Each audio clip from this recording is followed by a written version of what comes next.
Okay, in the lecture last week, we have learned the reporting procedures for the ISO standard. So we have learned how to define the organizational boundaries. So we may use the equity share approach or the control approach.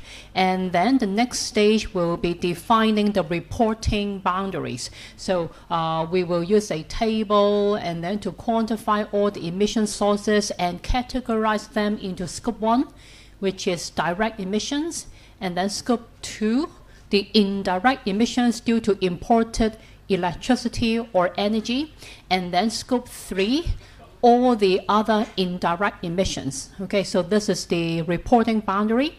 And we have learned how or when should we recalculate the base year emissions. So is when the time there is some structural change to the organization. So maybe due to some acquisition, divestment, or so on. Okay, some structural change. And if this kind of structural change lead to a significant changes to the base year emissions, like larger than 5%, then we may recalculate the base year emissions. And there are different method for base year emissions recalculations. So we have the fixed base year, pro rata, or all year, and we have the rolling base year, pro rata, same year adjustment, all year, same year adjustment, pro rata, year after adjustment, or all year, year after adjustment. Okay, so like we have 6 different methods to do the recalculations of the base year emissions. So maybe we can have a quick revisions to all these 6 approaches. So these 2 would be more straightforward. Okay, they are the fixed base year, pro rata, and all year options. And in this kind of options, we use the same year as the base year. Okay, like here, no matter it is the year 2, year 3, or year 4 report, we use year 1 as the base year. Okay, so the comparison will be with the year 1 emissions. And in this example, company A acquire company B in the middle of year 2.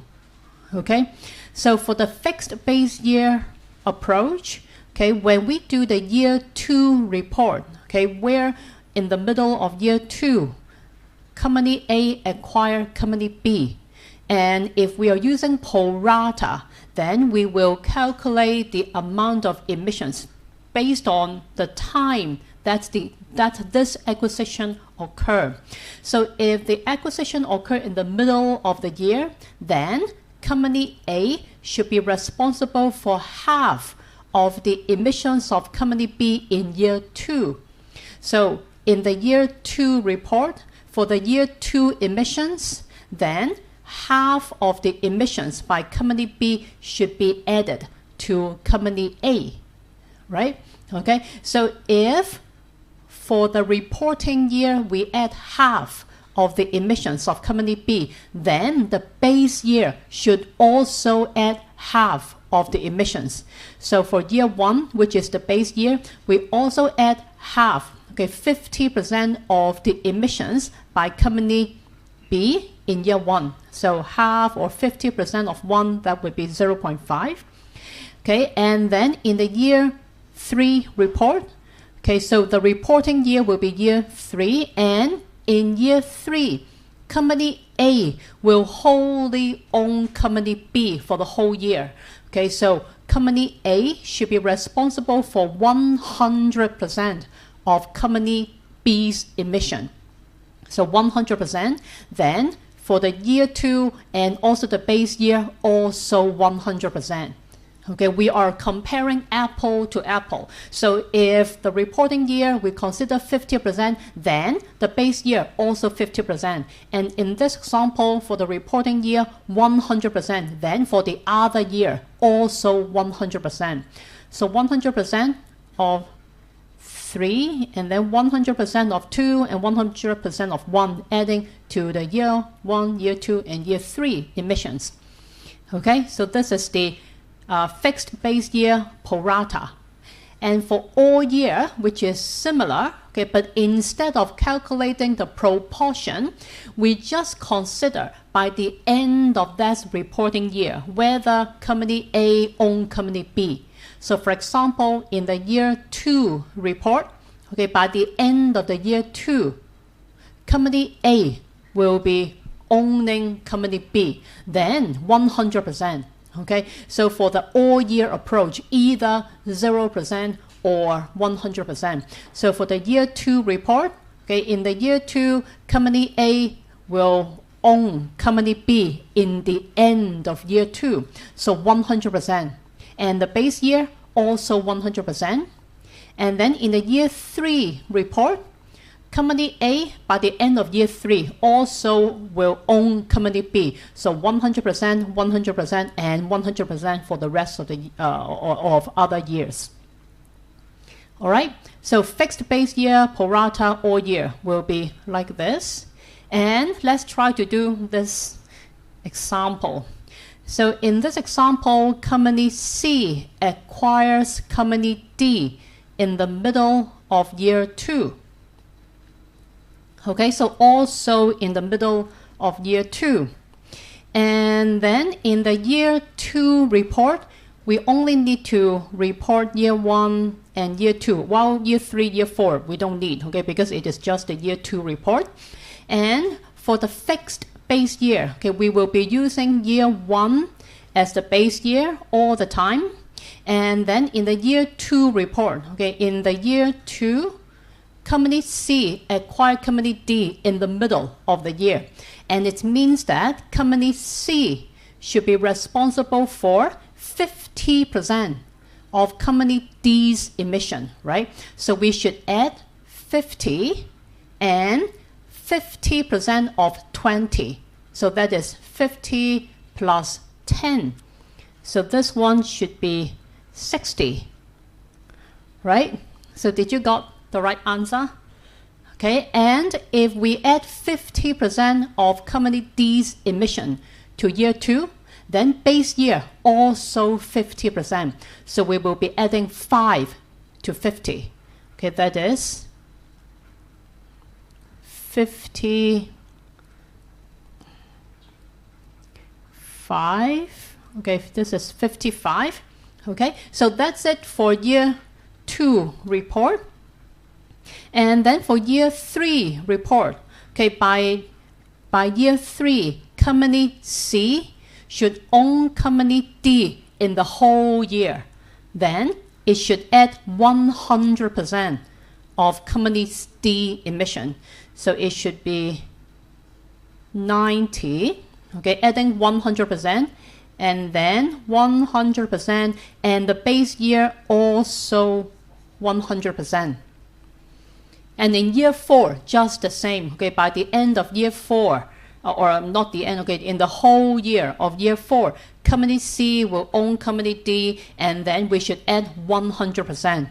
So it should be 80, okay, and then here 90, and then this one 70, and then this one also 60, right?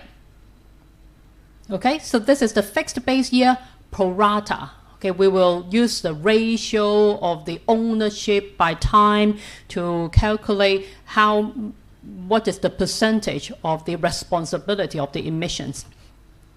And how about whole year or all year approach? So for all year approach, so instead of considering when the acquisition occurred, we just think about at the end of that reporting year whether company C owns company D or not. So for the year 2 report, by the end of year 2, company C owns company D, then 100%. So 50 plus 100% of 20, which should be 70. Okay, so here it should be 70. And if the year 2 adding 100%, then the base year also 100%. So it should be 60. Okay, and then for the year 3, okay, also 100%, so 90, and then 70, and then this one 60. Okay, and year 4 just the same, 80. Okay, and then 90, 70, and then 60. Right? Okay. So I hope that you get the right answer. So this is the fixed base year, pro rata, and the all year approach. And other 4 would be the rolling base year. So instead of using year 1 as the base year all the time, the rolling base year means that the base year will be updated to the most recent year. So if you are for the year 2 report, then year 1 will be the base year. In the year 3 report, year 2 will be the base year. In the year 4 report, year 3 will be the base year. Okay, so this is the rolling base year. So it can reflect a more dynamic change of the emissions, okay, because it is comparing not 10 years ago, but just the past year, just the year before. And there are 4 options: pro rata, same year adjustment, all year, same year adjustment, pro rata, year after, and all year, year after adjustment. So for rolling base year, pro rata, same year, it is actually very similar to the fixed base year pro rata. Okay, it's just that the base year will be updated. Okay, so in the year 2 report, year 1 will be the base year, and for the year 2, company A, okay, will acquire company B in the middle of the year, and we are using pro rata, so 50%, okay, in the middle of the year, so 50%. So company A should be responsible for 50% of the emissions. So 1, okay, and then also 50% for the base year, so 0.5. And then in the year 3 report, just the same, okay, just the same as the fixed base year pro rata. It's just that we don't show the year 1 anymore because the base year is now updated to year 2. Okay, so in the year 3 report, company A, okay, will be owning company B for the whole year, so 100%. Then the base year, which is now year 2, should also be responsible for 100% of company B's emission. Okay?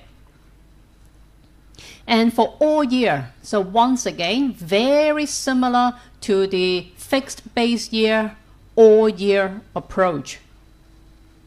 So for the year 2 report, by the end of year 2, company A will own company B, then responsible for 100%. And for the base year, also 100%. And for year 3 report, by the end of year 3, company A will still be owning company B, so also 100%. And for the base year, which is now updated to year 2, also 100%. Right? And the next one would be year after. Okay, year after means that in the year where the acquisition or the divestment, so for the year of structural change occur, we just ignore about this change. Okay, we will take care of this change in the next year. So in the year 2 report, so although the acquisition occurred in year 2, but we just ignore it. Okay, we just pretend that it doesn't exist. Okay, so 0%. Okay, because we will consider this next year. So 0% in the year 2 report. So year 2, 0%. Year 1, also 0%. And then in the year 3 report, so now we will consider about the acquisition. And the acquisition occur in year 2. Okay, occur in year 2. And we will consider whether the acquisition occur or not in the base year, okay, which is the year before. So for the year before, which is year 2, the acquisition occurred in the middle of the year, then 50%, okay, because it is pro rata. So we are using ratio, okay, so 50% for the base year. And year 3, the reporting year, also 50%. And year 4 report, okay, the base year is year 3. And for year 3, company A will own company B for the whole year. So 100% for the base year and 100% for the reporting year. All right, so this is the pro rata year after adjustment. And the final one, the last one, will be all year, year after adjustment. So similarly, in the year where the acquisition occurred, we just ignore it. Okay, so 0%, 0%. And then in the year 3 report, we consider whether the acquisition or whether company A own company B or not by the end of the base year, which is year 2. Okay, for the year 3 report, the base year is updated to year 2. So by the end of year 2, company A owns company B, then responsible for 100% of the emissions. So base year 100%, reporting year also 100%. All right, so these are the 4 adjustment approach, and we will do the exercise once again. So we have the same information. Okay, so company C acquires company D in the middle of the year, and we are using 4 different options. Okay, also rolling base year, and this one is pro rata, same year, and the next one is with all year, same year adjustment. Okay, so for the rolling base year, in the year 2 report, year 1 will be the base year. So we only need to input these 2. Okay, and in the year 3 report, year 2 will be the base year. So we only need to input these 2. And for year 4 report, year 3 will be the base year. So we only need to input these 2, right? Okay, so for pro rata, same year adjustment. Okay, so we will consider the reporting year. So for the reporting year, which is year 2, the acquisition occurred in the middle of the year. So for pro rata, then company C should be responsible for 50%. So 50, adding half of 20, that would be 60, right? And if the reporting year adding 50%, then the base year should also add 50%. That is 50 plus 5, so 55. That's it. Okay, for year 2 report, we have only 2 years. And then for year 3 reports, the base year is now updated to year 2. And for year 3, company C will own company D for the whole year, then 100%. So 50 plus 40, that would be 90. And then the base year also 100%, so 70. And for year 4, also 100%, so 80. And then 90. Okay, so if you compare this rolling base year pro rata same year with the fixed base year pro rata, so 55, 60, 70, 90, 90, 80, which is the same. Okay, 55, 60, 70, 90, 90, 80, which is the same. So the rolling base year pro rata same year is actually very, very similar to the fixed base year pro rata approach. Okay, it's just that, okay, we extract these 2, okay, and then we extract these 2, and then we extract these 2. Then that would be the rolling base year pro rata fixed base year. Okay, and the next one would be also rolling base year, but all year, same year adjustment. So similarly, because of the rolling base year, so we only need to fill in these two and then these two. Okay, and it is a all year. So by the end of year 2, company C own company D, then responsible for 100%. So 50 plus 100%, so 70. And the base year also 100%, so 60. And for year 3, by the end of year 3, company C own company D, so responsible for whole year. And then 50 plus 40, so 90. And then 70. And then for year 4, responsible for whole year, so 80. And then 90. Okay, so this is the all year, same year adjustment. So once again, you may compare it to the all year, the fixed base year, all year approach. So 60, 70, 70, 90, 90, 80. So 60, 70, 70, 90, 90, 80, just the same. Okay, so the fixed base year, all year will be very similar to the rolling base year, all year, same year adjustment. Okay, and the next one would be rolling base year, pro rata year after. Okay, so when the acquisition occur on that year, we ignore it and we will consider it 1 year later. So in the year 1 and the year 2 report, it just, you just can ignore the acquisition. So you just pretend no acquisition, and then for year 1, 50, okay, and then for the year 2, also 50, okay, because it's just like the acquisition has not occurred yet. And in the year 3 report, okay, we will consider the acquisition in the base year. So whether the acquisition occurred in the base year. And this is pro rata, so we will use percentage, and the acquisition occurred in the middle of year 2. Then company C will be adding 50% of company D's emission. So it should be 60. And if base year 50%, then the reporting year also 50%. So 50 plus 20, that would be 70. And then in the year 4 report, the base year will be year 3. And for year 3, company C will own company D for the whole year. So it would be adding 100%. So 50 plus 100%. So this would be 90. And then this one will be 80. Okay?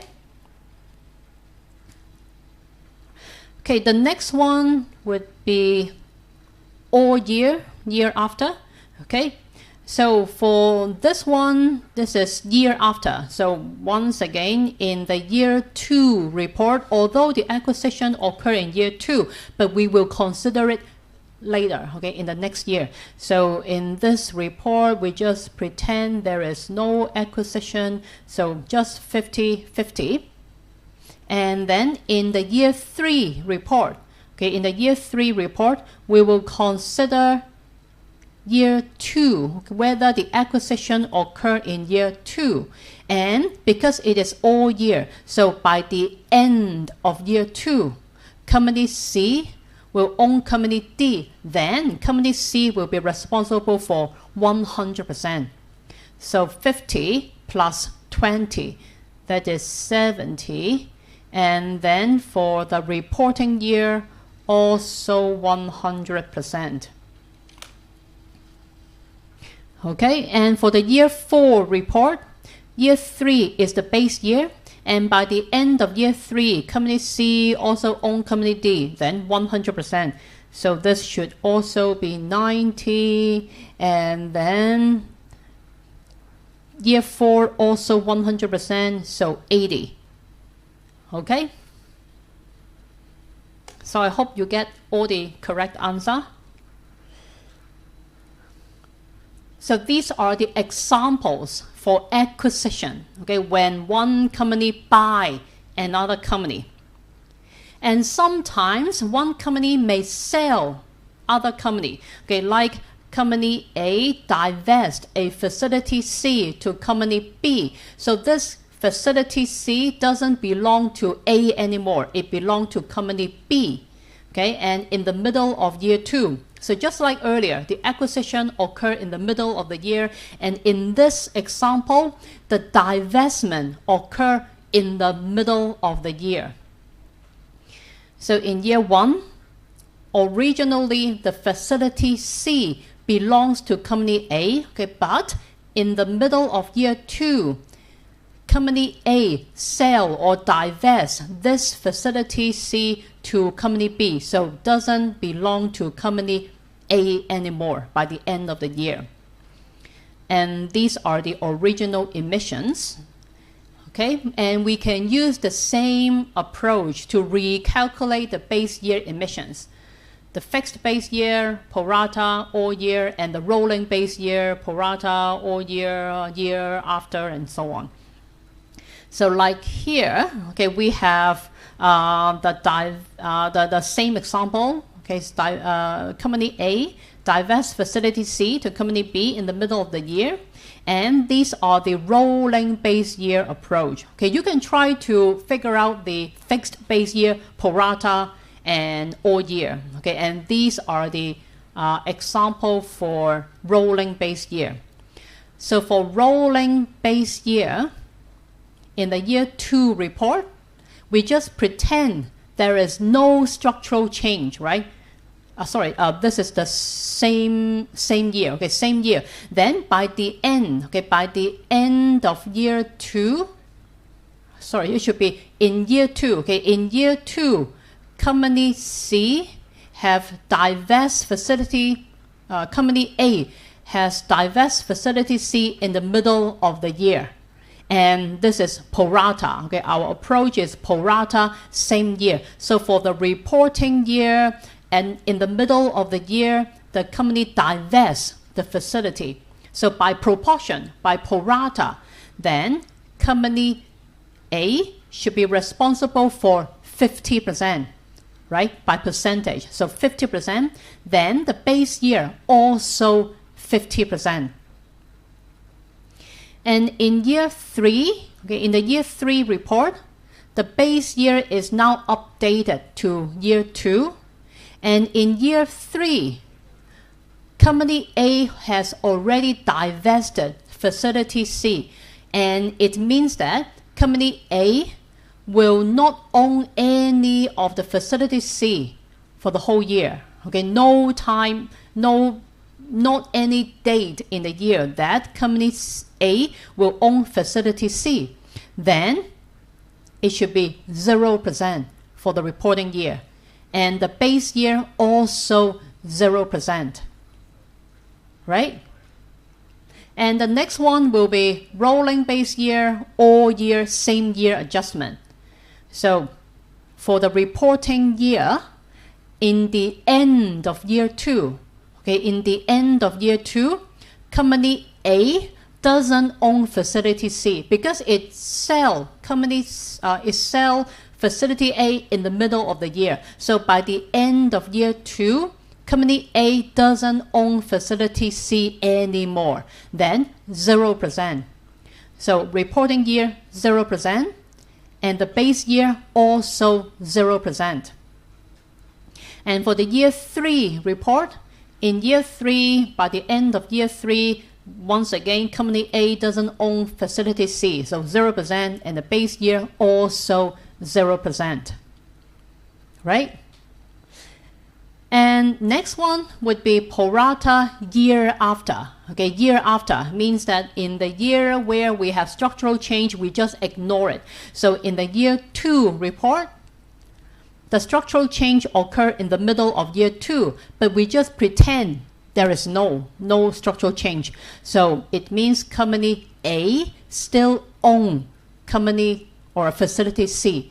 Okay, still own facility C. We just pretend there is no divestment. Okay, no divestment. Then company A still own facility C. So 100%. Okay, reporting year 100%, and the base year also 100%. And next, in year 3 report, okay, we will consider about the divestment. So referring to the base year, which is now updated to year 2, the divestment occurred in the middle of the year. Then by pro rata, Company A should be responsible for half of the emissions. So 50% for the base year, and the reporting year, which is now year 3, also 50%. And in the year 4 report, for the base year, which is now updated to year 3, the divestment occurred last year already. So 0% for the base year, and the reporting year also 0%. And lastly, for the all year, year after adjustment. So in year 2 report, we ignore about the divestment, okay, like no selling of facility C, so 100%, 100%.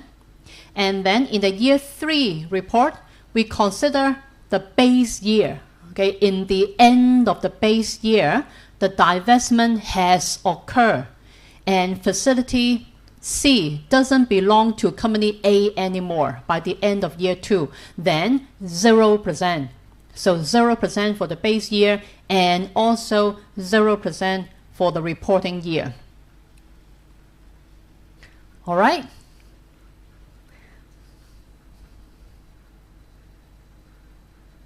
So earlier we have tried to do this example for acquisition. Okay, and now I want to change it to divestment. Okay, so let's say Company C divest Company D in the middle of year 2. Then how should we recalculate the base year?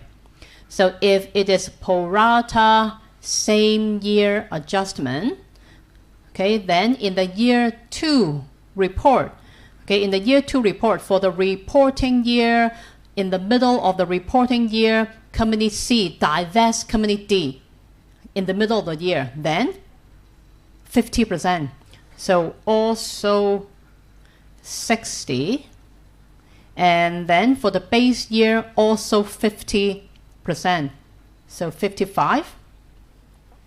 And then for the year 3 report, the reporting year would be year 3. And for year 3, Company C doesn't own Company D for the whole year. So 0%.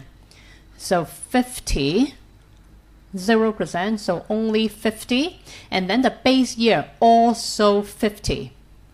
Okay, doesn't own the Company D for the whole year. So 0%. This is 5. Okay, and then for year 4 also same. Okay, the Company A has already sold Company D already, so it would be 50, right? This is for the divestment, and the rolling base year, pro rata, same year. And next one, okay, also divestment, and then this is the same year adjustment all year. So for the year 2 report, by the end of year 2, Company A has already sold Company D. Okay, in the end of year 2, Company C doesn't own Company D anymore. Then 0%. So 50. Okay, and then the base year also 0%. And for year 3 report, the reporting year is year 3. And by the end of year 3, also doesn't own Company D anymore. So 0%. So this one would be 50, and then this one also 50. And then for year 4, same. 50, 50. Right? Makes sense?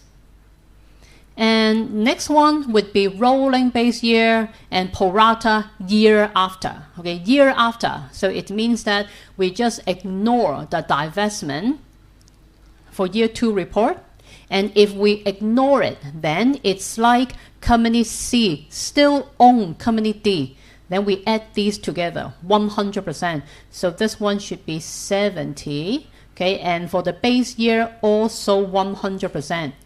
Okay, we just pretend that there is no divestment. Okay, then 100%.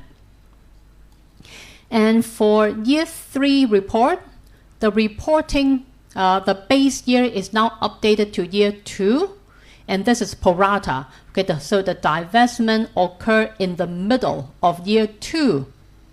Then company D should be responsible for half of the emissions.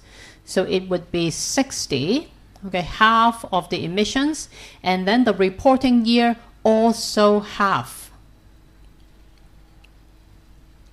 And in the year 4 report, the base year is now updated to year 3, and for year 3, company C doesn't own company D for the whole year.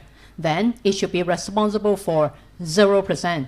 So this one should be 50, and this one also 50, right? And the last one, finally, okay, so year after all year. So for year 2 report, we just pretend there is no divestment, okay, because it is year after. So in the year where the divestment occurred, we just pretend there is no, okay. So 50 plus 100%, then it would be 70, and then this would be 60. And then for the year 3 report, the base year is now updated to year 2. And at the end of year 2, okay, because this is all year, so at the end of year 2, company C has already divested company D. So company C doesn't own company D anymore. Then it should be 0%. So it would be 50. And then the reporting year also 0%. And for year 4, the reporting, the base year is now updated to year 3. And for year 3, at the end of year 3, company C doesn't own company D. So once again, 0%. So also 50, and this one also 50. All right. So this is for divestment, the red color for divestment, and the blue color for acquisition. All right.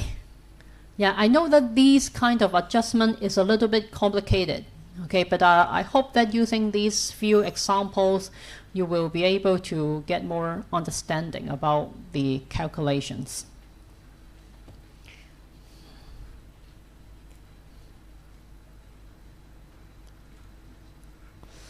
Okay, so the next, so after we have we have defined the organizational boundary and then the reporting boundary, we have categorized all the emission sources and removal sink into scope 1, scope 2, scope 3, and we have calculated the overall greenhouse gas emissions in the reporting year, and we have also recalculated the base year emissions. Okay, maybe there is some structural change to the organization.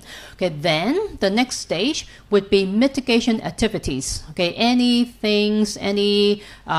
initiatives that the organization have been implemented to reduce the emissions.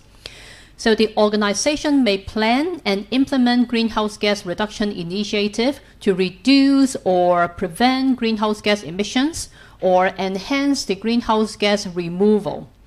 If implemented, the organization should quantify the greenhouse gas emissions or removal differences attributed to the implementation of the greenhouse gas reduction initiatives. So these greenhouse gas reduction initiative could be many different kind of projects. Okay, maybe just replacing the fluorescent tube with LED. Okay, some light retrofit.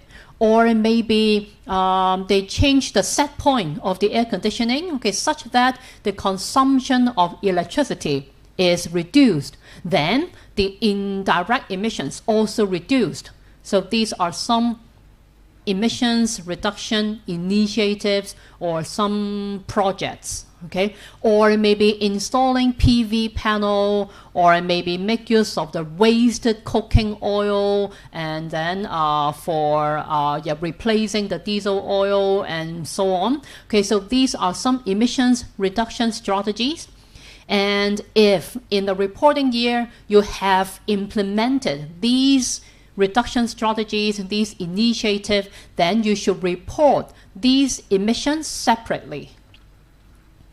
Okay, if quantified and reported, the organization shall document greenhouse gas reduction initiatives and associated greenhouse gas emissions or removal differences separately, and shall describe the greenhouse gas reduction initiative, okay, what kind of projects have been implemented, the spatial and temporal boundaries of the greenhouse gas reduction initiatives. So that is the location of the implementation. Okay, maybe you have installed some PV panel. So for which organization boundary, for which locations, and what is the duration? So from when to when in that year. The approach used to quantify the greenhouse gas emissions or removal differences. So whether it is by calculation or by direct measurement, okay, what emissions factors have you used? What are the indicators?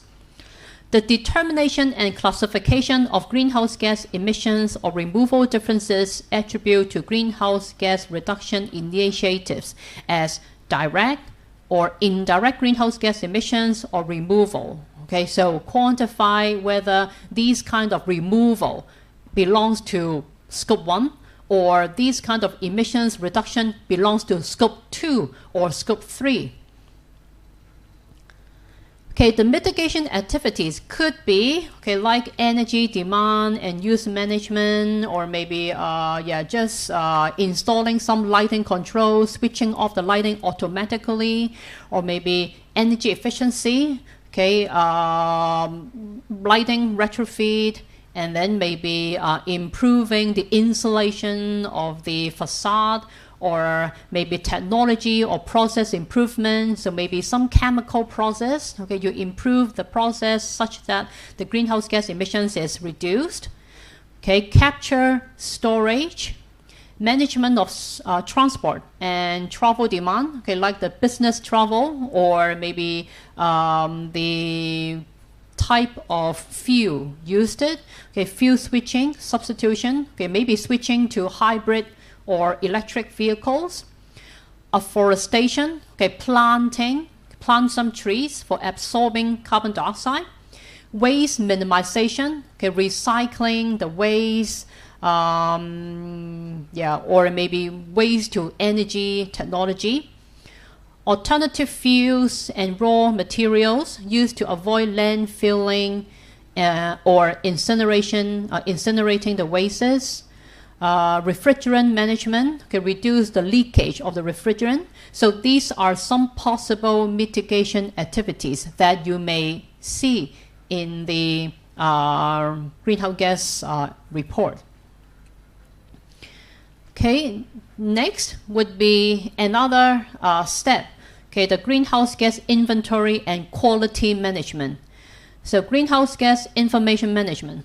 The organization shall establish and maintain management procedures that ensure consistency with the intended use, provide routine and consistent checks to ensure accuracy and completeness, identify and address errors and omissions, and so on. So just remember that 5 reporting principles. Okay, the organization shall document the consideration of identification and review the organizational boundary, greenhouse gas sources and sink, selection and review of quantification approaches, and so on. Okay, next would be document retention and record keeping. Okay, you have collected a lot of records, like maybe the record of the electricity bill, or maybe the record of purchasement of different kind of fuel. So these documents should be kept, okay, for maybe later on in the future, or you need validation from the third party. So these documents will be needed when you do the audit. Okay, assessing uncertainty. The organization shall assess the uncertainty associated with the quantification approaches and conduct an assessment that determines the uncertainties at the greenhouse gas inventory category level. So as far as possible, we should use the most accurate data, okay, like some local available data, direct measurement, but it would be a little bit difficult. Okay, so if these local data is not available, then you have to use some other data, maybe regional data. Okay, so these may create uncertainty, and you should report these uncertainties in the report. Okay, the organization should prepare the greenhouse gas report to facilitate greenhouse gas inventory verification, participation in the greenhouse gas program for internal, external user. Okay, the content in the greenhouse gas report may include the following. Okay, first of all, a general description, and then explain how you define the organizational boundary, okay, which facilities should be included, whether you use the entity, the share or the controlled approach. Okay, and then next one, the reporting boundary. Okay, which sources belong to scope 1, and then which belong to scope 2 and scope 3. And the next one, quantify the greenhouse gas inventory of emissions and removals. And lastly, any reduction initiative and internal performance tracking. Okay, so these are some typical content that you will find in the greenhouse gas report. Okay, the last step will be finding a third party to verify, to validate the report.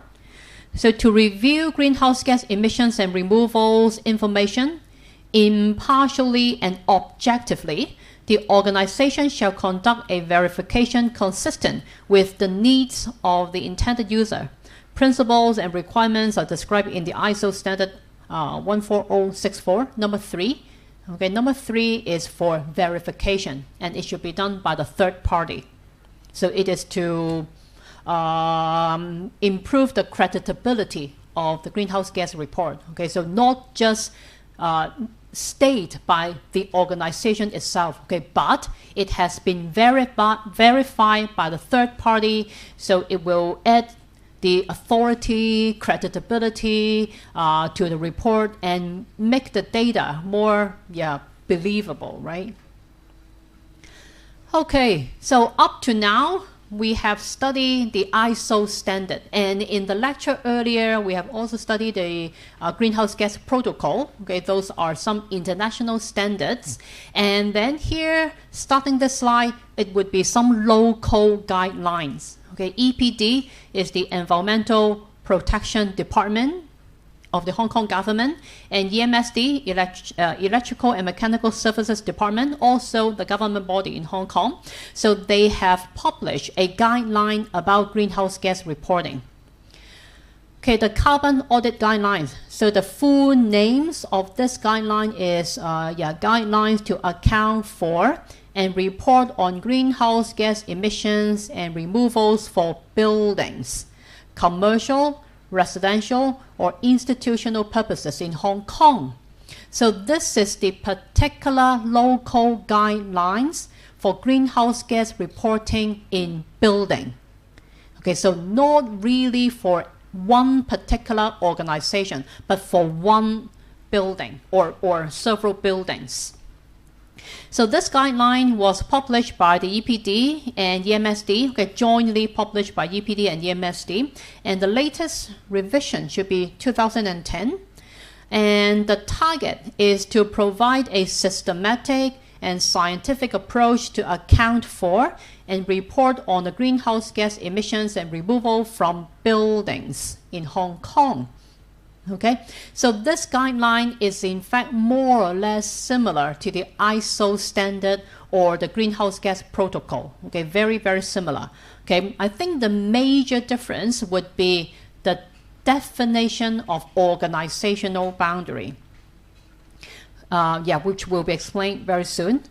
So we have the same reporting principles: relevance, completeness, and then consistency, accuracy, transparency. Okay, we have seen the same 5 numbers of reporting principles for the greenhouse gas protocol and also for the ISO standard. Okay, same. So I'm just not going to repeat it. Applicability.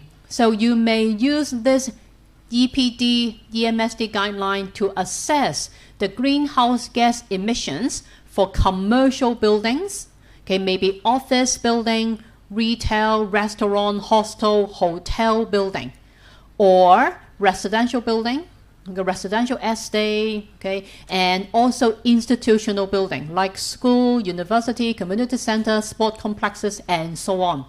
And for industrial building or other buildings for some special purposes, then this guideline is not applicable. Okay, so this guideline can be used for assessing the greenhouse gas emissions for commercial, residential, and institutional buildings only. While there are only certain numbers of gases found to have effects on our climate system, the guidelines only cover the 6 types of greenhouse gas included in the Kyoto Protocol. And they are the CO2, carbon dioxide, methane, nitrous oxide, hydrofluorocarbon, fluorocarbon, and the SF6. Okay, so for the greenhouse gas emissions, the assessment, okay, under the ISO standard or the greenhouse gas protocol or the EMSD EPD guideline, we only consider these 6 kind of greenhouse gases. Although there are many, okay, there are other gas which also has some radiative forcing and causing greenhouse gas effect. But for our assessment, we will consider the effect for these 6 kind of greenhouse gases only. Okay, the procedures, more or less the same. So first of all, if you still remember, under the ISO standard, okay, the first step is to define the organizational boundary. And then here in the EMSD EPD guideline, it is called the physical boundary, okay, which is similar to the organizational boundary. So it will define which part will be included, okay, or how to which extent we will calculate the emissions from the facilities. Okay, so this is the physical boundary. And then the next step is to determine the operational boundary, which is defining the emissions under Scope 1, Scope 2, or Scope 3. Okay, and then determining the reporting period. So this is the temporal boundary, okay, from when to when.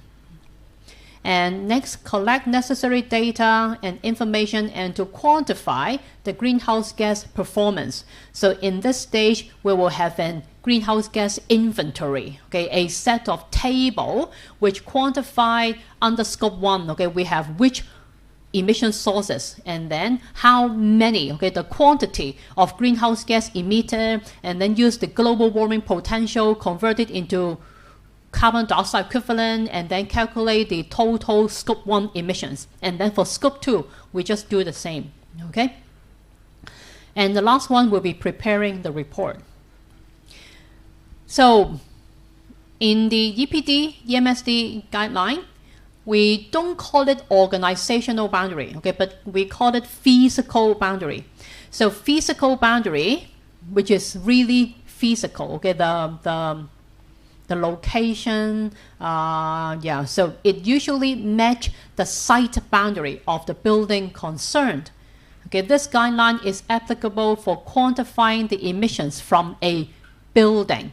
So the physical boundary would be the building itself. The reporting entity may choose a group of buildings collectively if these buildings are joining one another. Okay, so if these buildings are in the same group, okay, one adjacent to one another, then you may calculate their emissions together, okay. Yeah, and if the buildings, yeah, collectively or maybe sharing some centrally provided service, then you may report for the group, for that group of buildings. And the entity is encouraged to report for the whole building concern in a total. Okay, so for the whole building, but not just for some floors of the building.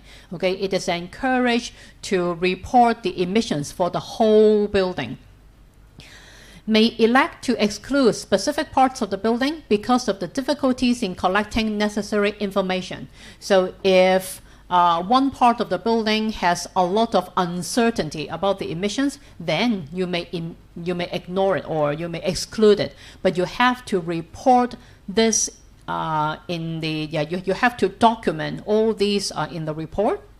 Should separately report communal areas, public area of the buildings, including centrally provided services and facilities such as central air conditioning and car parks, and other parts of the building. Okay, so for the tenant area, for the landlord area, for the public area, so do the calculation separately, the inventory separately. Okay, identify the operational activities which will result in the greenhouse gas emissions or removals. So the next step is defining the operational boundaries. That would be what are the emission sources or what are the sink under Scope 1, Scope 2, and Scope 3. Okay, so this is exactly the same to what we have learned. So for Scope 1 is the direct emissions from sources or removals by sink, okay, like planting trees. And the Scope 2 would be energy, okay, imported electricity or town gas, okay, and these are indirect emissions due to imported energy. And Scope 3 will be all other indirect emissions. Okay, for Scope 1, direct emissions, so we have like within the building. Okay, so within the physical boundary, within the building, there is combustions of fuels in stationary sources, okay, maybe from the stove, okay, or maybe electricity generator, boilers, cooking stove, and it will generate carbon dioxide or other gas. So burning town gas, or maybe burning diesel oil for electricity generation, burning gas for the boilers, and so on. So these are stationary sources. And we may also have mobile sources, okay, like some shuttle bus.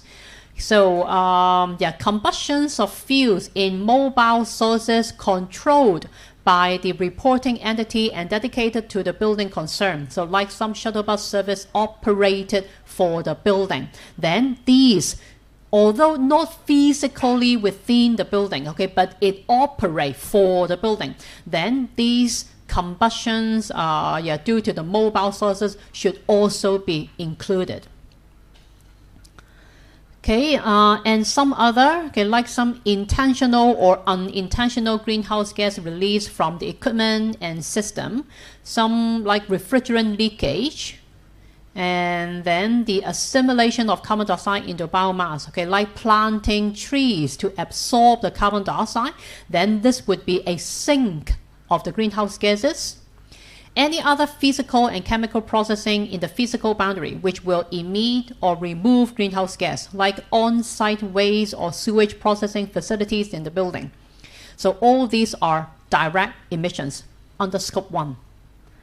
And mobile combustions like the shuttle bus, generators like diesel oil generators, and then town gas heater, stove, and some fugitive leakage, maybe due to the refrigerant or maybe the fire extinguisher. And then planting trees would be a sink to carbon dioxide. But please note that according to the EPD EMSD, it will be a sink to carbon dioxide only if it is a newly planted trees and if they are higher than 5 meters. So for tall, for the trees that is not that tall, then they will not be counted. Okay, so only newly planted trees. and at least 5 meters tall. Okay, the next one would be Scope 2, energy indirect emissions. So greenhouse gas emissions from the generation of purchased electricity or town gas that is consumed by the controlled equipment or its operation within the physical building boundary. Okay, like electricity purchased by the from the power company, maybe the China Light and Power, if you are if the building is located in the New Territories or Kowloon, or the electricity purchased from the Hong Kong Electric. So maybe the building is located in Hong Kong Island, okay, then would be from the Hong Kong Electric. Okay, or town gas purchased by from the Hong Kong and China Gas Company. Okay, for Scope 3, in the meantime, according to the EPD EMSD guideline, it is a optional reporting. Okay, so it is the entity would determine whether or not they report the Scope 3 emissions. So optional for reporting purposes, but they are encouraged to quantify and report, like the methane gas generation at the landfill in Hong Kong due to disposal of paper waste. So the waste, the A4 paper that you throw away in the building, okay, will generate greenhouse gas emissions when you throw it to the landfill. And the greenhouse gas emissions due to electricity used for fresh water processing by the Water Services Department. So for these sewage, they have to be treated before discharging to the sea. And in these process, some like chemical process, and then the greenhouse gas may be emitted, and it also consumes some electricity. And the greenhouse gas emissions due to electricity used for sewage. Okay, so this is for fresh water, and this is for sewage. So similar. So consume electricity, and then the waste in the sewage when there is some the breakdown of those organic matter. Okay, will also generate greenhouse gases. And the entity may also consider to quantify and report these Scope 3 emissions, okay, like extraction and production of purchased materials and fuels for sources covered in Scope 1, or for generation of electricity or town gas covered in Scope 2, transportation of purchased materials or goods, fuels, products, waste, employees, occupants, and guests to and from the concerned building, other than the shuttle bus that you have covered in Scope 1, business travel by the employees, emissions from outsourced activities, okay, sold products, service, waste disposal. So all these are Scope 3 emissions. Okay, throw away the paper to the landfill, okay, fresh water consumption, the sewage water, and then the business travel, staff traveling, and the emissions from rented vehicles. Okay, not the shuttle bus owned or operated, okay, but some other not included in Scope 1, then this will be Scope 3. Okay, and next one, shall separately quantify the greenhouse gas emissions and removals on a gas-by-gas basis for each activities covered in Scope 1 and Scope 2, and then optional whether you want to report Scope 3. So the category would be like Scope 1 includes stationary combustion source and mobile combustion source, and the emissions due to the refrigeration, air conditioning, and the removals of greenhouse gas by newly planted trees. So these are Scope 1. And for Scope 2, electricity, town gas purchased it. And then for Scope 3, all other indirect emissions. Okay, these calculations, I think the equations are very straightforward. Okay, so for Scope 1, when you have quantified the amount of fuel consumed, okay, maybe how many liter of diesel oil has been consumed by the electricity generator, and then multiply by the emission factor of carbon dioxide, okay, then you can calculate the emissions of carbon dioxide.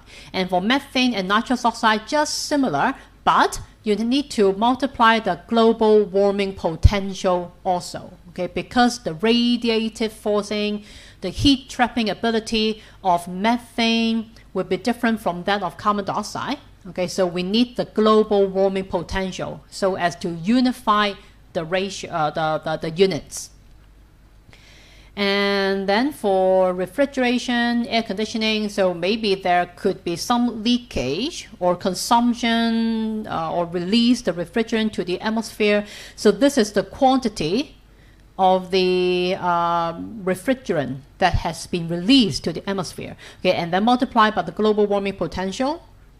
And the trees that you have newly planted and the height is taller than 5 meters, then every one tree will absorb, okay, like 23 kg of carbon dioxide in a year.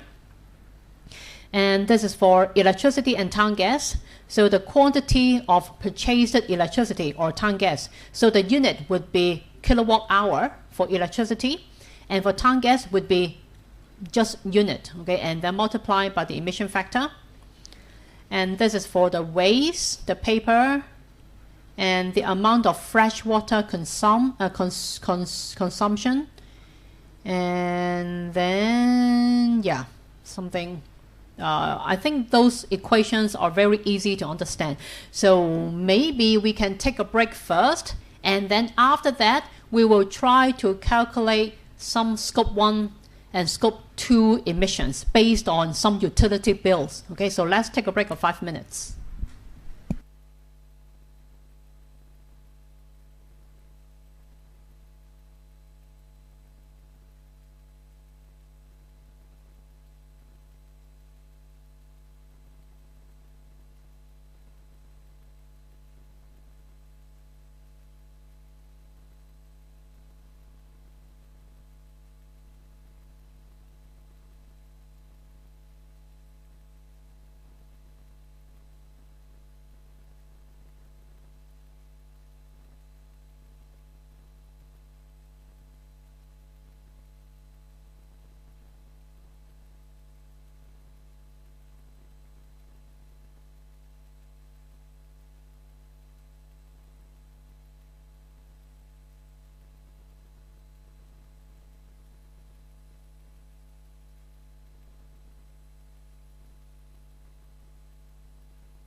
Okay, so before the break, we have learned the EPD, EMSD, greenhouse gas reporting guideline, the carbon audit guideline.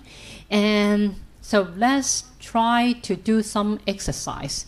Okay, so this is the personal carbon footprint assessment. So maybe today, when you're back home, you may be able to collect your utility bill for the electricity, for the town gas, or maybe some other bills. Then we may try to assess your carbon footprint based on this utility bill. So like here, we have the utility bill from the CLP, here from the China Light and Power. So if you live in the New Territories like me, then you may have received this one too. So according to the utility bill, the consumption in these 2 months would be 769 units. Okay, so from 6th of March and then to 4th of May. So in these 2 months, the consumption of electricity is 769 units. Then what would be the indirect greenhouse gas emissions? So it should be based on the emissions factor. So in the end, in the slides here, you can find the emissions factors for combustion sources, for town gas, and then for CLP, HEC. So if we use the, let's say the latest value in this table. Okay, so let's say if we use 0.54, okay, and then for here, so 769, and this is kilowatt hour or units, and then multiply 0.54, then the emissions, okay, should be 0.415 ton carbon dioxide equivalent, and it should be scope 2, right? Scope 2. And if you live in the Hong Kong island, then the electricity will be provided by the Hong Kong Electric, and this one also scope 2. And according to the electricity bill here, the consumption is 835 units, and the emissions factor for HEC so would be 0.84. So multiply 0.84, then the value should be 0.701 ton of carbon dioxide equivalent.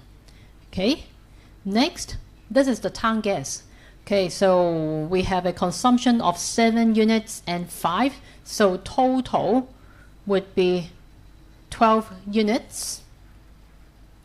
And for town gas, the emissions would be a little bit tricky, okay, because we are burning the town gas within the building, and by burning the town gas, it will emit carbon dioxide, methane, and also nitrous oxide. And when you import carbon dioxide, when you import town gas from the company, from the utility company, there will also be some indirect emissions. So for the consumption of town gas, we have scope 1 emissions and also scope 2 emissions, and it will be based on the consumption. So let's check out the table. So emissions factor for stationary combustion sources, so it would be 2.549 of carbon dioxide. And then how about methane or other are not given here. So just for carbon dioxide emissions, so multiply 2.549. 2.549, 12 multiply 2.549, so we have 31 carbon 31 kg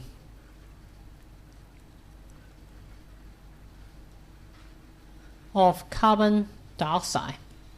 And apart from carbon dioxide, there will also be emissions in methane and nitrous oxide. And here the table, I didn't add the table here, but if you go to the Blackboard and then under tutorial, you can find this document.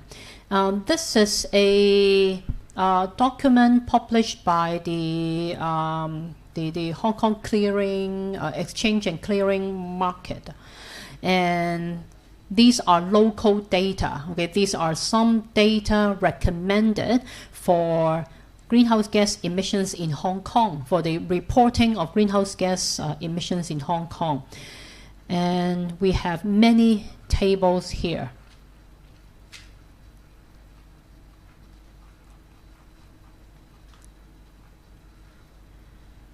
Okay, for scope 1, so these tables would be for scope 1.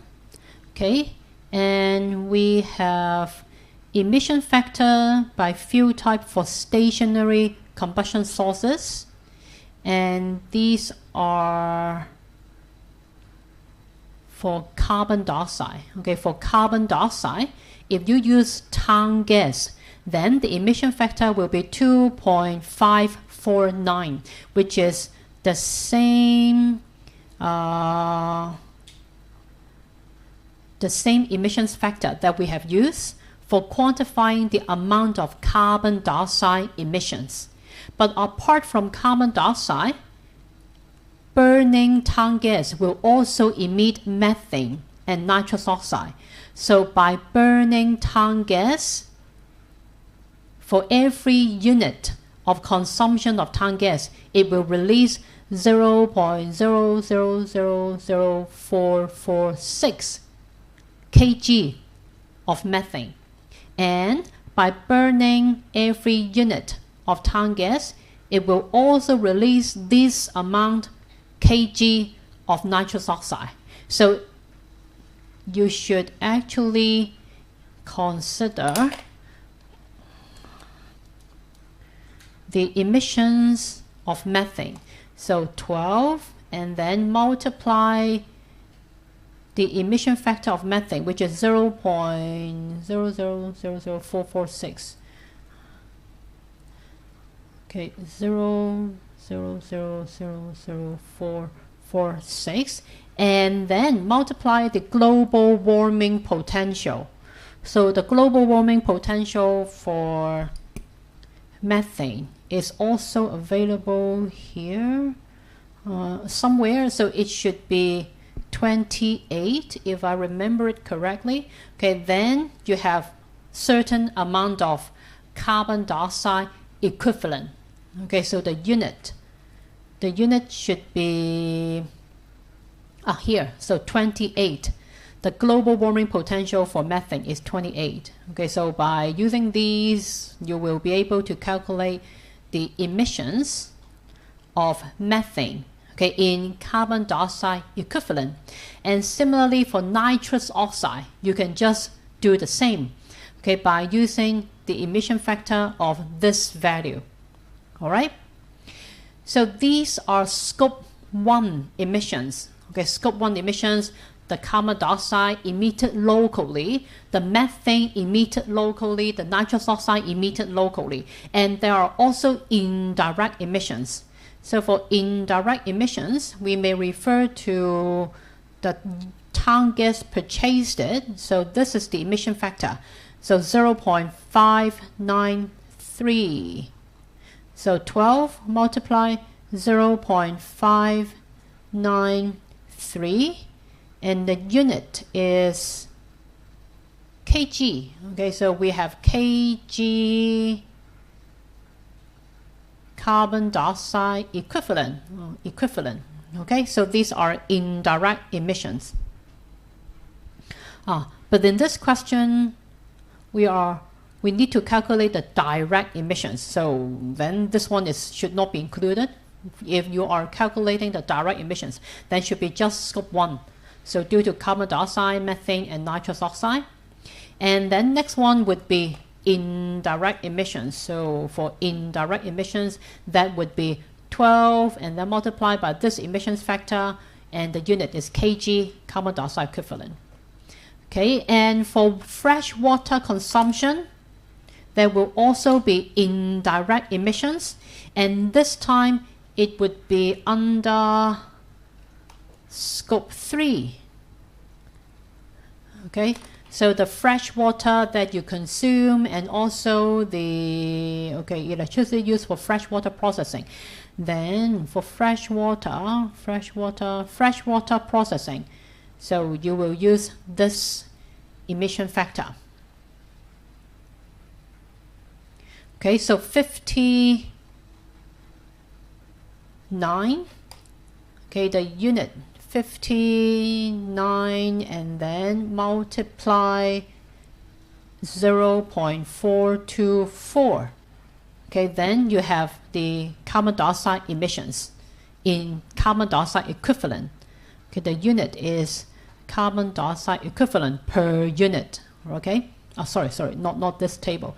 This table, kg of carbon dioxide equivalent per cubic meter, and this should be cubic meter. All right, and just like this. So you may refer to these table, and these are the answer. Okay, and this is the some carbon living calculator that you can use for personal assessment. Okay, so I want to introduce or explain the tutorial on carbon emissions reporting. And for this tutorial, we will be using these tables also. Okay, we will be using these emissions factor for calculating the carbon emissions. So let's take a look. Determine the total carbon dioxide equivalent emissions from Scope 1 and Scope 2 respectively in accordance with the data listed below obtained from a restaurant located in the new territories. So if the restaurant is located in the new territories, then the utility company will be CLP. Okay, it will be the China Light and Power. Using the method introduced in the guidelines to account blah blah blah. So this is the guideline published by EPD and EMSD, and these are the data we have. So diesel oil used by the boiler 5,000 liter, and we also have consumed town gas for cooking, so 30,000 units, and leakage of refrigerant 9 kg. Unlead petrol used for the motorcycle of the restaurant, 12,000 liter, and electricity purchased from CLP, 25,000 kilowatt hour. Okay, these are the data available. And for the boiler, it will result in Scope 1 emissions. So this 5,000 liter would be Scope 1 emissions, right? And for diesel oil used for the boiler, so what would be the emission factor? So we can check out the document. Okay, for diesel oil, so maybe using the same color. Okay, for diesel oil, and the emissions factor should be 2.614, and the unit is kg per liter. So this would be the emission factor for carbon dioxide, and so for every liter of diesel oil, it will release 2.614 kg of carbon dioxide. Okay, and apart from, so this is 2.614, and apart from carbon dioxide, burning diesel oil will also release methane, and burning diesel oil will also release nitrous oxide. Okay, so don't ignore the emissions of methane and nitrous oxide. So we have these two emissions factor and the unit kg per liter. So we copy these two emission factors into the table here, the unit kg per liter. And we also need to consider the global warming potential. Here in this table, I haven't updated the global warming potential. So please do it for me. So if, maybe back then in 2022, I think this should be, we have already updated the emissions, the global warming factor. So it should be 28 for methane. And for nitrous oxide, it should be 265. So this one should be 265. Okay, and for this one, please update it. Okay, so after you have the emission factor, the global warming potential, then quantity multiply emission factor, multiply global warming potential, then you have the emissions. And I think I have divided by 1,000 to convert kg into ton. Okay, the unit here is kg, and then here the unit is ton. So I have divided by 1,000. So like here, 5,000 multiply 2.614, and then divided by 1,000. So it should be 13.07. And then for the methane, 5,000 multiply 0.0000239, and then multiply 28, and then divided by 1,000. So it should be 0.003346. So if we update the value here, it should be 0.00346. Okay, so you can do the same for the nitrous oxide. 5,000 multiply the emission factor, the global warming potential divided by 1,000, then you have this value. Okay, so these are the scope 1 emissions due to the boiler, okay, consumption of diesel oil. And the next one would be the town gas. So for the town gas, let's say we use blue color. Okay, for the town gas, for the town gas, we have consumed 30,000 units, and it will contribute to scope 1 and also scope 2 emissions. So for town gas, 30,000, and the emissions factor for town gas, so this is for carbon dioxide, and the unit kg per unit. Okay, and then for methane, okay, we have this value, and for the nitrous oxide, we have this value. Okay, so we copy these emissions factor into the table here. Okay, we have the emissions factor, and we have the global warming potential. So once again, the quantity multiply the emission factor, and then divided by 1,000, and we have the emissions. So here 30,000 multiply emissions, and then the global warming potential, and we have in kg, so divided by 1,000, then we have ton. And apart from scope 1 emissions, town gas will also contribute to scope 2 emissions. So in the table here, scope 1, okay, and then this is scope 2.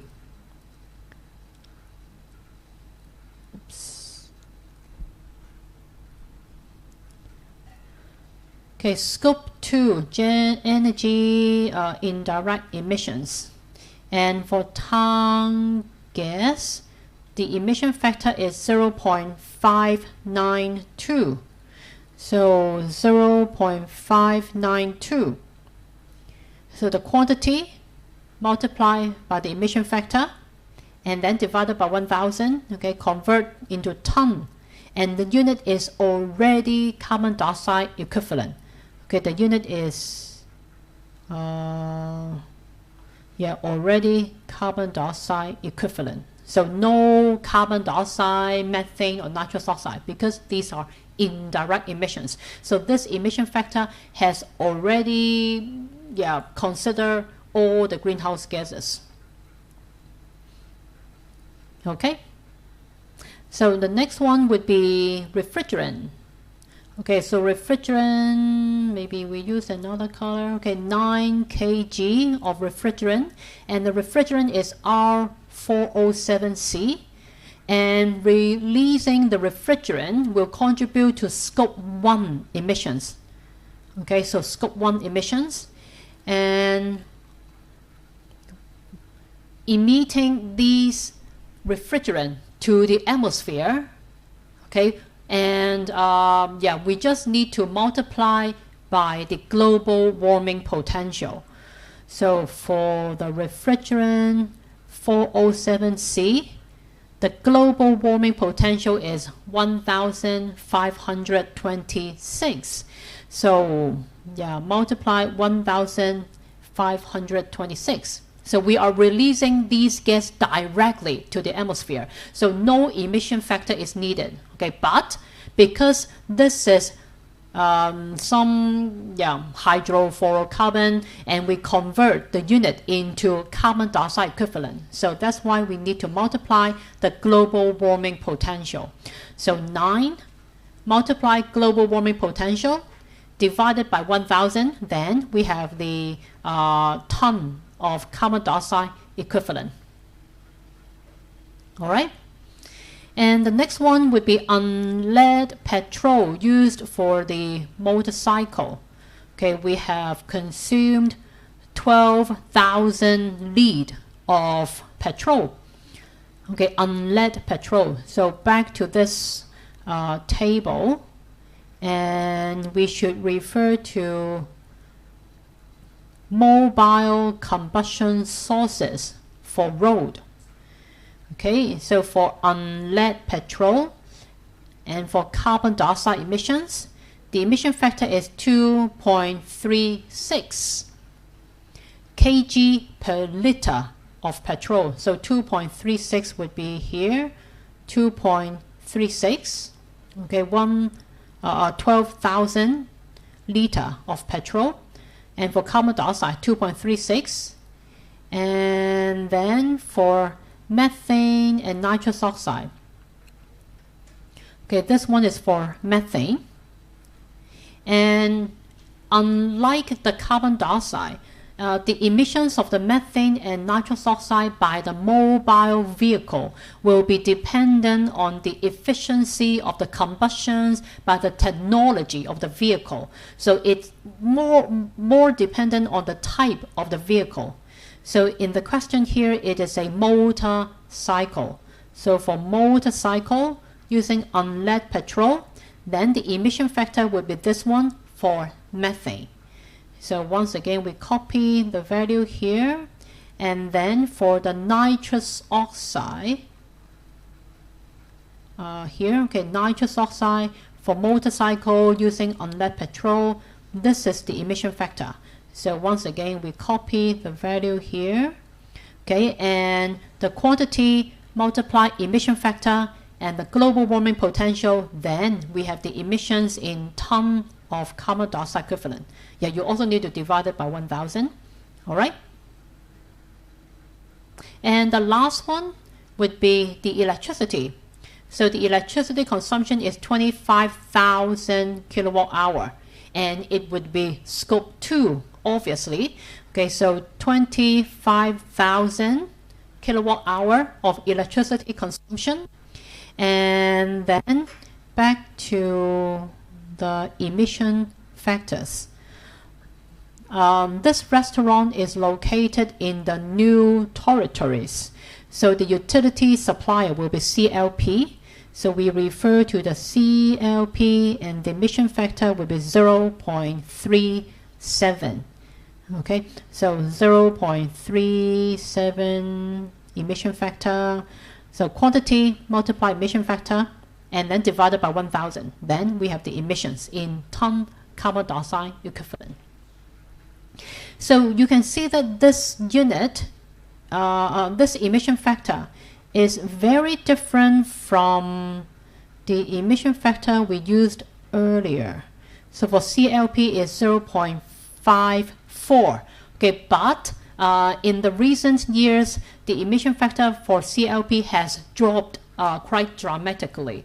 So yeah, so according to this document, which is updated in 2024, the emission factor for CLP was 0.37. Okay. So using these emission factor and then the data we collected, then we will be able to find out the scope 1 emissions in total and the scope 2 total emissions. Okay. So I think the calculations is not difficult. Okay, just find out the correct emission factor and then use it together with the global warming potential, and you will be able to find the emissions in ton or kg carbon dioxide equivalent. All right. Okay. And the last thing we need to do would be explaining the workshop. Okay, so 2 weeks, I think 2 weeks later, is that 2 weeks? Okay, or maybe 3 weeks later. So according to the teaching scheme in week 12. Okay, so on 20th of November, so 3 weeks later, you will have the workshop. Okay, and in this workshop, you will be given a question, okay, which is very similar to this one. Okay, and you have to complete this scope 1 and scope 2 calculations within the lecture time. Okay, so before the end of the lecture, you have to submit the answer of this assignment. Okay, so these are the example, and I will give you this question together with this table for you to fill in. Okay, you don't need to write any words, or I mean, you don't need to write a report. Okay, just complete the table and submit in group. That would be good enough. All right, and it is a group work, so you have formed groups among yourself. So please try to discuss with your group members and then see if you understand this example. So on that day of the workshop in week 12, you'll be you have to complete this in a group. All right. So maybe we can try to read the question and then see how to do the calculations. Okay, so background. Okay, you are working for a carbon audited company which is appointed by the US company for assessing the carbon footprint of all its facility for the year 2023 and 2024. The carbon assessment guidelines used in the US is the General Reporting Protocol of the Climate Registry. So I have uploaded this emission factor tables for you, and this is also the same set of emissions factor table. Okay, same set, but here in this document I have extract the tables that you need for the workshop, while for the tables that you don't need, I have deleted. Okay, I have deleted the tables that you don't need in this file. So you can see for this file, it consists of 84 pages, and then for this file, only 19 pages, because I have deleted the tables that you don't need. Okay, I don't want to confuse you. So in this file, or in the workshop, okay, when you do the workshop, you will be using table 1.1, 1.8, 2.1, 2.5 to 2.7, and also 3.1, okay, which are extracted in this file. All right. So I will just close this file then. Okay, the task is to calculate the greenhouse gas emissions and removals in tons of carbon dioxide equivalent for each facility in 2023 and 2024, and to determine Scope 1, Scope 2, and any biogenic greenhouse gas emissions and removals in these 2 years. So these are the information you have in hand. So for operation in 2023, which is the base year, the electricity meter measure 25 million kilowatt hour a year. Okay, so it means that this facility has consumed this amount of electricity, and it will contribute to Scope 2 emissions, right? Scope 2 emissions. Another one, okay, another source is the natural gas consumption. So it measures 500,000 MMBTU per year, and this is due to the on-site boiler. Okay, so this consumption of the natural gas will contribute to Scope 1 emissions. Okay, this shopping mall also operates 5 passenger cars that use LPG, and during 2023, they bought 5,000 gallons of LPG. Okay, the fuel efficiency of these passenger car is 25 miles per gallon. There was 1,000 gallon storage tank, which was 75% full at the beginning of the year, and it became 100% full at the end of the year. So how many gallons of LPG has been consumed in this year? So they bought 5,000 gallons. Okay, so 5,000 gallons of LPG for the passenger cars, and the storage tank, which has a capacity of 1,000 gallons, it was 75% full in the beginning of the year, but by the end of the year, 100% full. So it means that within these 5,000 gallons of consumption, actually 250 gallon is stored in the tank. Okay, so we have to minus 250. Then this is the consumption of LPG fuel by the passenger cars, right? Okay, so we will use this number later. Okay, apart from the passenger cars, this shopping mall also operates 5 vans that use a total of 5,000 gallons of gasoline per year. And this shopping mall also operates 5 electric passenger cars, which were charged within the shopping mall. So these passenger cars, they are electric vehicles, and they were charged within the shopping mall.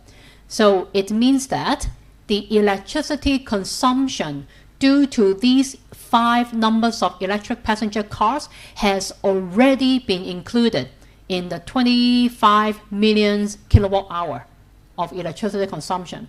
So when you do the assessment, you can just ignore this piece of information, okay, because it has already been included in the electricity consumption data.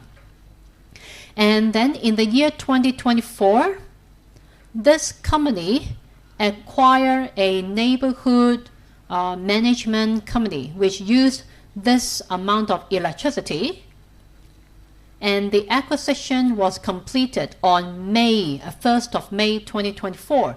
So we are calculating like by pro rata, okay? So if the acquisition was completed on 1st of May, then it means that we will multiply by this ratio to calculate the proportion of electricity consumption okay, due to this acquisition.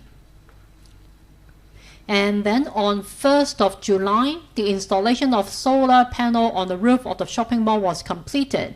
And the solar panel can produce this amount of electricity per year. So in whole year, it can produce this amount, but in 2024, the installation was completed only in the middle of the year. So we need to multiply by 1/2, okay, to find out the amount of electricity that can be generated and therefore reduced because of the solar panel. And then the management department cuts the branches of plants that were grown in the shopping mall area every month at the cost of this, and then burn the branches for their monthly BBQ and so on. Okay, projects completed in 1st of January 2024. So lighting retrofit save 500,000 kilowatt hour per year, and this has been completed in the beginning of the year. So just one, right? Because it has been completed in the beginning of the year. So all of these saving or reduction of electricity consumption will be 100% contribute to 2024. And in the 1st of January 2024, we replaced 2 numbers of LPG fuel passengers with 50 mile per gallon hybrid. Okay, so this is a hybrid passenger cars. So originally there are 5, but now we replace 2 of these passenger cars with hybrid cars. And these hybrid cars has a fuel consumption of 50 mile per gallon. Earlier, it is only 25 miles per gallon, but this hybrid car, 50 miles per gallon. So by using the same amount of fuel, it can go further, okay? And the company also converted 3 numbers of gasoline fueled vans into using LPG. So originally, there are 5 vans using gasoline, but now 3 of these 5 has been converted into using LPG. All right. Okay, some other background data. The location of this shopping mall is in Virginia. Okay, this location. And the type of natural gas is US weighted average. The 5 passenger cars that we have seen here, they are light-duty vehicles and model year 2013. We need this information because the emissions of nitrous oxide and methane will be dependent on the type of vehicle. Okay, the hybrid. So here, hybrids, passenger cars, right? So the hybrid will consume electricity and gasoline. So originally, these 5 passenger cars use LPG, but now in 2024, 2 of them will be converted into hybrid, which use electricity and gasoline. And it replaced 2 cars of model year 2013 into model year 2017. So this hybrid car will be a model of 2017. Okay, 5 vans of model year 2013 with fuel efficiency of 25 miles per gallon. So here, 5 vans, right? So in 2023, it operates 5 vans and it consumed this amount of fuel, of gasoline, and the consumption of fuel would be 25 miles per gallon. And in 2024, converted 3 gasoline into using LPG. So 3 vans of model year 2013 would be replaced into using LPG. And the model will be 2017. Okay, so it means that 3 vans of the model 2013 will be replaced by model 2017 using LPG. Okay, gasoline fueled vans and LPG fueled vans have the same fuel efficiency. Okay, so it means that 25 miles per gallon, and the LPG also 25 miles per gallon. Okay, electricity is the only energy consumption of the neighborhood ring company. So the neighborhood ring company, this amount, okay, only use this amount of electricity. And operation in 2024 is totally the same as operation in 2023 unless specified. The carbon dioxide equivalent removal from plants is unknown. The amount of branches is negligible. So it means that in our calculation, we will not include these removal, okay, because of uncertainty. So we cannot account for this removal. So these are the information given, and these are the table for our calculations. Okay, this is for 2023, and the next one would be for 2024. Okay, so let's look at 20 and 23 first, and we have scope 1 and scope 2 emissions. Scope 2 emissions is more straightforward, so maybe we can take a look at scope 2 first. So in 2023, this shopping mall consumed this amount of electricity, 25 million, or 25,000 megawatt hour. Okay, just conversion of unit. Okay, so I just copy this electricity consumption into the table here. Okay, so you may convert it into megawatt hour or gigawatt hour. Okay, and next is to find out the emission factor. So in the tables given, okay, so maybe we can try to read the table. What are these tables? So table 1.1 is the US default factor, blah, blah, blah. Okay, for calculating carbon dioxide emissions from the combustions of fuel and biomass. So combustions of natural gas, okay, will emit carbon dioxide. Then you can find the emission factor for carbon dioxide due to burning of natural gas in table 1.1. And in table 1.8 will be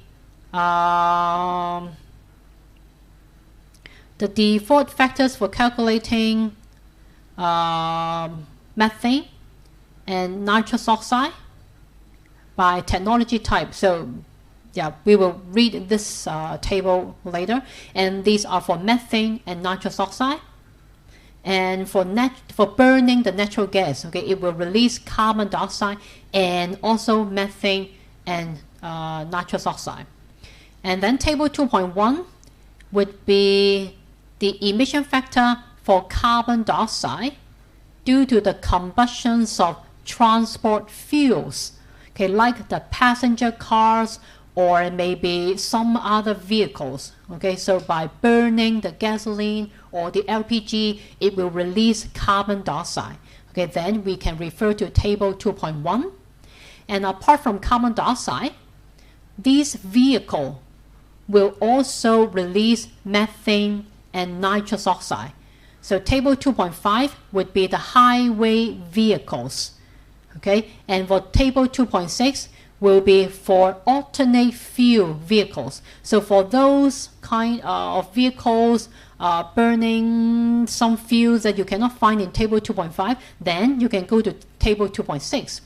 And then for table 2.7 would be non-highway vehicles. So maybe some vehicles used for the farm. Anyway, so not the vehicles that will go to the highway. And then lastly, table 3.1 would be the emission factor for grid electricity. So for our scope 2 emissions due to electricity purchased, then it would be table 3.1. So let's go to table 3.1. Okay, table 3.1, and it will be according to the region. So we have Long Island, and then Michigan, and then in Virginia or California, we have these emission factor. Okay, for carbon dioxide, for methane, for nitrous oxide. So these emission factor, these are different from that in Hong Kong. So for CLP or Hong Kong Electric, we have the emission factor, which is the emission factor including carbon dioxide, methane, and other greenhouse gases. So the unit would be carbon dioxide equivalent per unit of electricity consumption. But in the table here, we have separate emissions. So by burning or by consumption of electricity, you will be indirectly contribute to this amount of carbon dioxide emissions, this amount of methane, and this amount of nitrous oxide emissions. Okay, so here I have copied these emissions factor into the table here. Okay, so 600 something pounds of carbon dioxide per megawatt hour, and these are 52 pounds of methane per gigawatt hour consumption. So I copy these into the table here, and the global warming potential. So by converting the unit, so you have to check out how to convert pound into kg and then into ton. Okay, so just like the tutorial exercise, you will be able to calculate the emissions in tons of carbon dioxide equivalent. Okay, so don't forget the global warming potential. So these are the scope 2. And then let's take a look at scope 1. So for scope 1, we have the natural gas boiler and some mobile combustions. So for natural gas, in 2023, the consumption is 500,000 MMBTU. So 500,000 MMBTU. And the emissions factor, we should refer to, first of all, table 1.1. Okay, so this is table 1.1. And for burning natural gas, burning the US weighted average natural gas, the emission factor for carbon dioxide would be 5291 kg per MMBTU. So I copied this emission factor into the table here.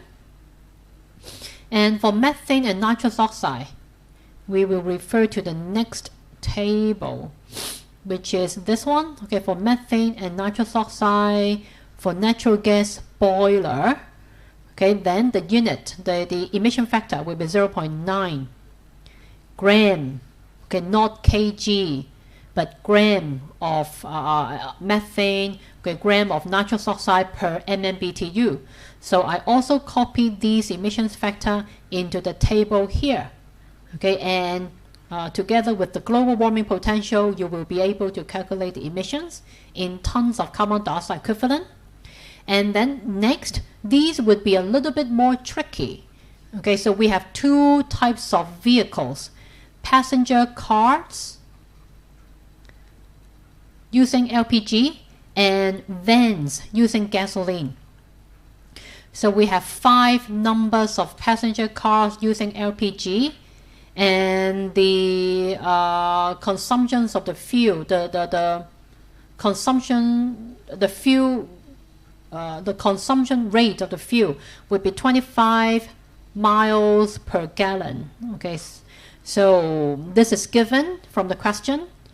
Okay, 25 miles per gallon. So this is given in the questions.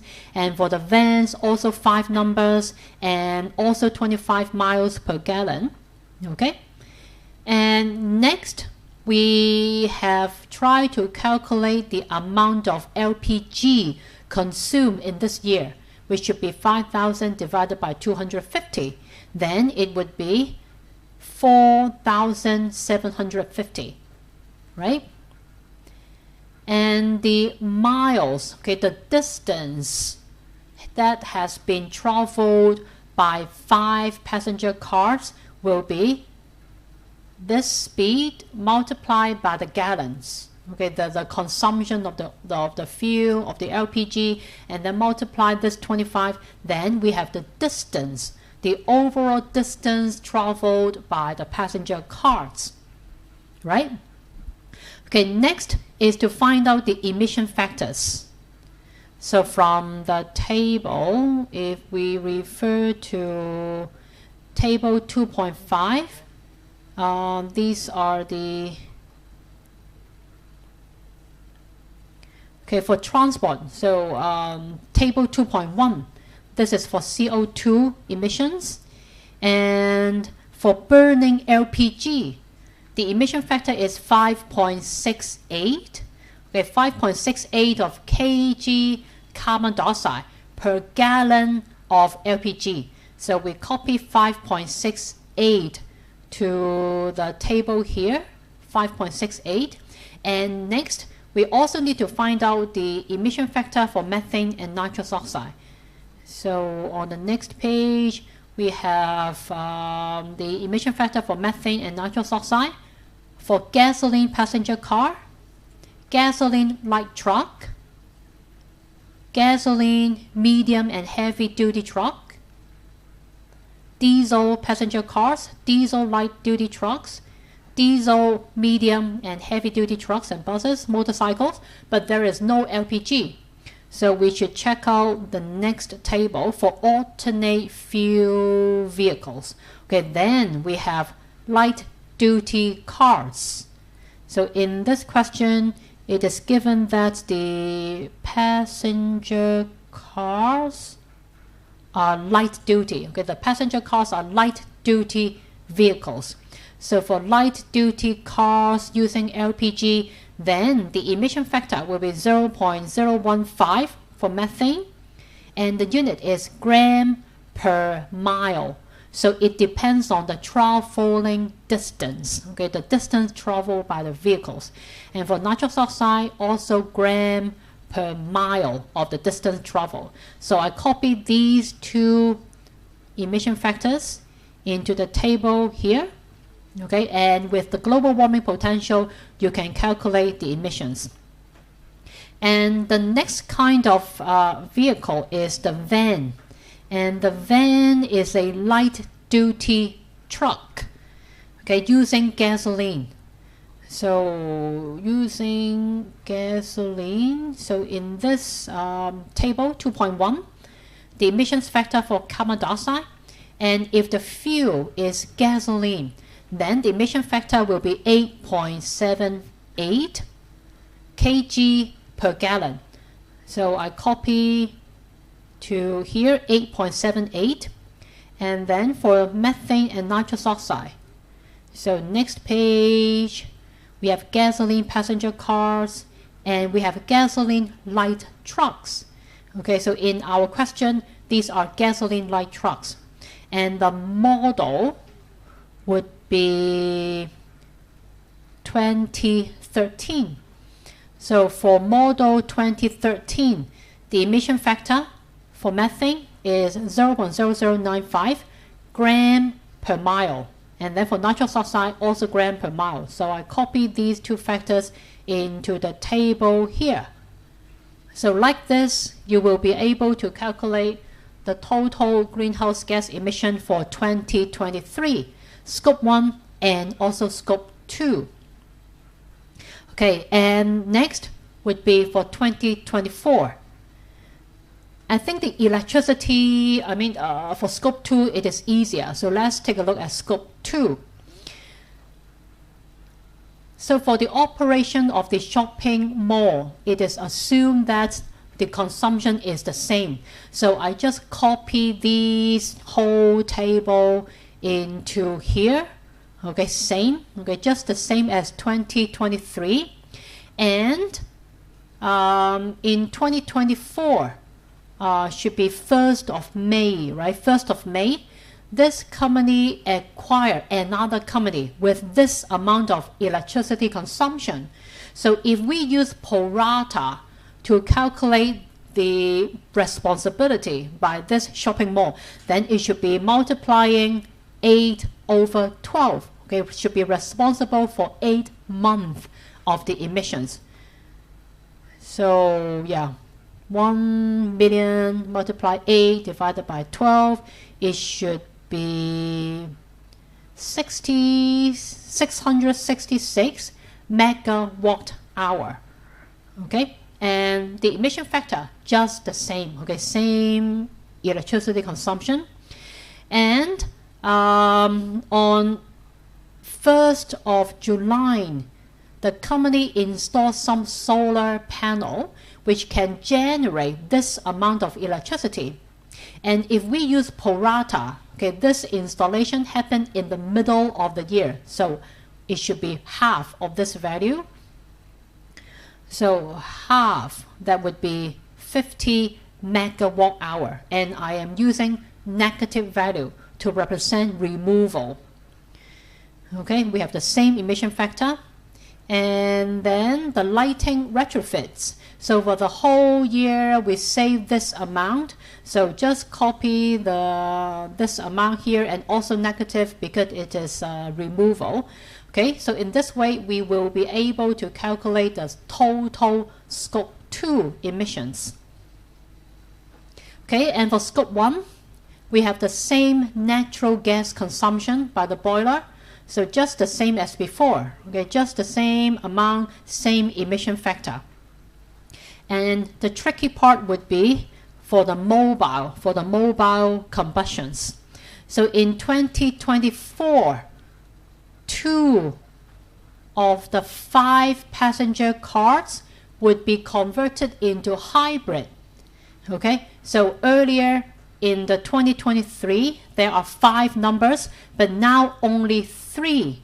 Okay, 3 passenger cars using LPG, and we have 2 being converted into hybrid, which use electricity and gasoline, and the model will be 2017. Okay, so for these emissions factor, they are just copy from here. Okay, copy from here for the LPG emission factor. And then for this hybrid cars, the fuel consumption is different. Okay, so earlier it is 25 miles per gallon, but for the hybrid car, it will consume it will travel 50 miles per gallon of gasoline. Okay, not LPG, but gasoline. So this value of 2,850, okay, would be 4,750. So this is the total fuel consumption for 5 numbers of car. So for 2 passenger car, this is the consumption. Okay, so it should be 2,850. Okay, so 4,750 multiply 2 over 5 would be 2,850. All right. And this one, same. Okay, you can use 25 multiply the gallon, or you can just use this total multiplied by 2 divided by 5, then you can get this value. Okay, and then using the emission factor, you can calculate these emissions. And for the hybrid, okay, this speed, okay, is 20 is not 25, okay, is 50 miles per gallon. Okay, and we want to achieve the same distance. Okay, so for these passenger cars, it should travel the same distance as last year, right? Same distance as last year. So this 47,500 would be the distance earlier. Okay, so 125,000, and then this distance is for, oh sorry, it should be this value.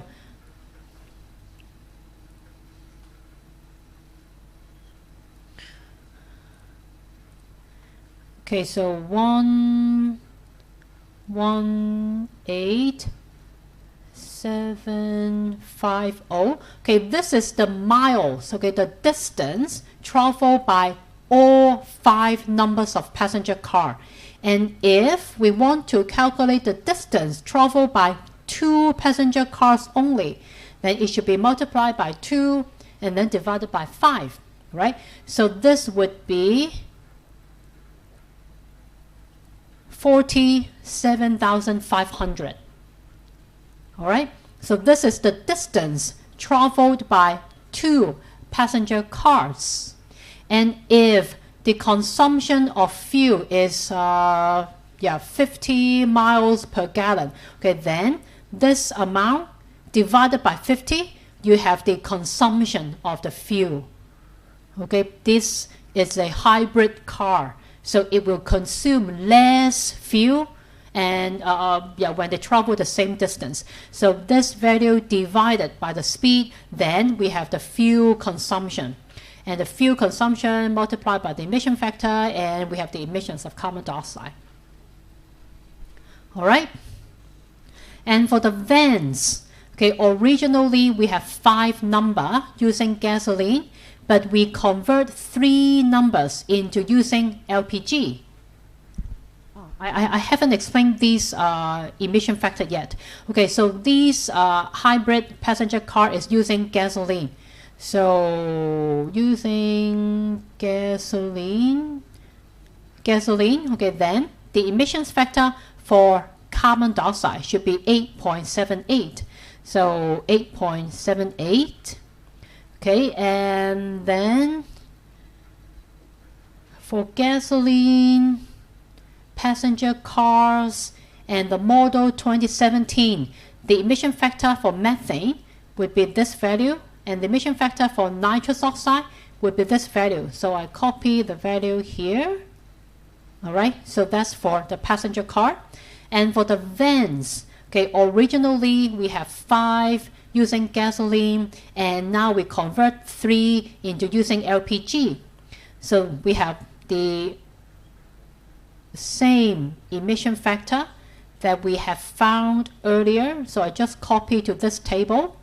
And similarly, you will be able to calculate these consumption of fuel. So for 5 vans, the consumption is 5,000 gallon.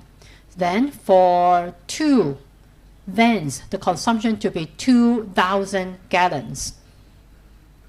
Okay, and then for these 3 vans, it will consume 3,000 gallons. Okay, and 25 multiply 3,000, then you have the distance. Okay, so for LPG,